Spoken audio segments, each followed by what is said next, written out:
Hey, so we left off talking about making the background what we expected it to be, and that was part of the reason that we started manipulating the canvas and doing some other things in our game.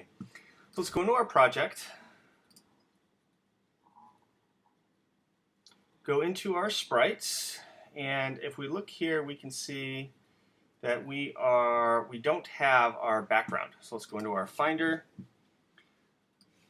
Let's go into our Scrappy screencast folder, and let's see if our background image is in there. Go into our assets, and we have trash can, plastic bag, level 1 splash. So we in fact don't have a background ready for this level. So this first level is going to be set in a bedroom.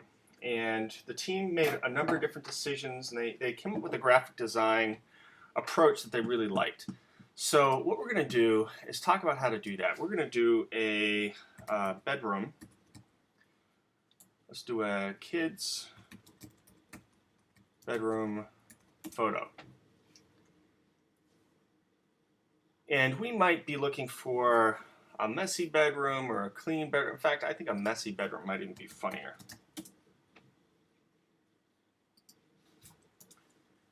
Messy kids bedroom photo. Let's see what we get. Oh yeah. That is pretty fantastic. This will do the trick. Okay, so let's go ahead and take a closer look at this picture. Wow, that is all kinds of special messy. This is perfect. Let's click on the image, see if we can get a better shot of it. That is not it. All right, this is the image. So there's a couple of different ways we can snag an image. In this case, what we're going to do on a Mac is Command-Shift-4, and that will enable us to take a screenshot of this image. We're going to go ahead and take that screenshot, and that's going to load the screenshot onto our desktop. And what we're going to do is we're going to open that image in Photoshop. Now, I've talked with you guys in the past about the importance of having access to a variety of high-end software to help you guys grow. So this is an example of how beneficial it can be to have something like Photoshop right at your fingertips. So the team decided when we were doing some of the graphic design work that we really wanted something that the photorealistic look was something that we liked. So let's just take a look, be sure this is the right image. It is. And it doesn't look real crisp, but you know what? That's going to be okay for what we're doing in Photoshop. So the first thing we're going to do is we are going to run this image through a filter. And the filter is going to be one of our artistic filters in the watercolor section. Now let me pull it over here so you can see. So I think that what the team decided on they liked the most was this poster edges kind of approach, which with an edge thickness of these settings look about right for what the team had. So we're going to go ahead and save this, and we're going to save the image as, so that way we can always go back to the way it was. And we're going to save it as a PSD, which is a Photoshop document. And Unity loves Photoshop documents. The Photoshop document will keep, and we'll make this kids, call it level 1 background. And we're not going to put it in our desktop. We're going to put it in our assets. And we'll put it in our anime assets. That's fine. We'll save it with our other stuff in there. Perfect. Let's go back into Unity and grab our Finder. And we can see that our level 1 background is right there, and it's a Photoshop document. And the reason that's important is Photoshop not only saves the layer information, but it keeps track of every keystroke we enter, so we can always undo something if we want to change it later. So here I'm just dragging the background into Unity, and then where we've got our sky. So I'm just actually there's two ways I could do this, but I'm just going to delete the sky completely. And I'm going to delete, and we'll see the sky goes away. And I'm just going to drop the level 1 background in. And we can see from this, I'm going to move it around, that is not nearly big enough for what we have in mind. So I'm going to grab the scaling and make it longer and taller. I'm going to grab my camera view right here. And I'm going, yep, there we go. So we can see what the camera sees, and I'm going to make that a little bit bigger as well. I'm going to move my camera just a little bit. All right, and I'm going to go to my pan. I'm going to scroll out so I can see everything. So let's grab our background.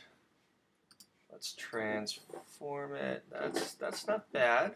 I like that there. We need to make it a little bit bigger. A little bit wider. And what we decided is in the demo, the game controller was positioned around 10. What we found made the game better for us was putting it around 20. And if I pan out a little bit and we click on the game controller, we can see that it's up there pretty high. So we're going to want to stretch out our background just a little bit more. And what we found while we were using the game is that we needed more time once we started applying the tilt control to make everything work properly.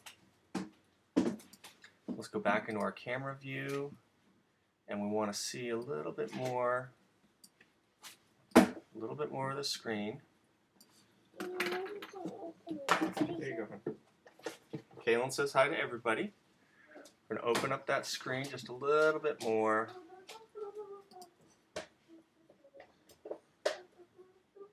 Let's grab that edge,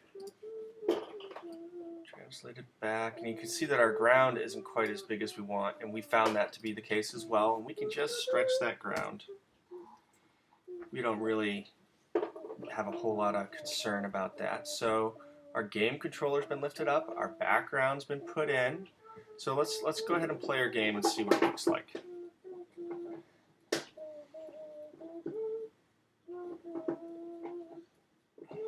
Okay. Not everything's super clear. Our sort of scrappy we can still see. Oh, now we've got much more time to see the bags coming down, and this is feeling much more controllable. We can also see that we can't see a whole lot of what we had hoped to see in terms of our score and some other features. So we could change that font if we wanted to, make it a little bit bigger or a little bit darker. I think if we go back to our canvas where our start button is placed, we ran into this problem when the start button is, let's pan out, go into our canvas. Our start button is placed too close to the bottom, which makes it harder to access. And our image here is too big. It's going to block access to the start button. So now that's sized up better. Our start button is sized up better.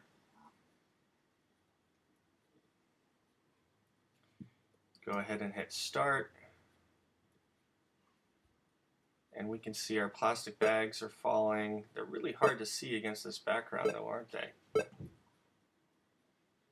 This background might be too busy, but you get the idea, and you could change the background and make it something different if you wanted. We can go into our canvas and we can change our font.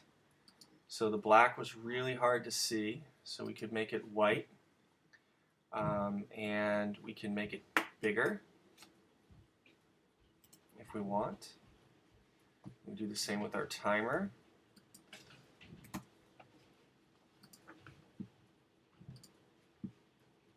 We can just adjust those just a little bit. And now let's play and see if we can see those a little bit better. So those are better, but there's still a lot going on in that background. We might want to go ahead and make our background a little bit smaller and then just put the score against. So we'll pan in on that.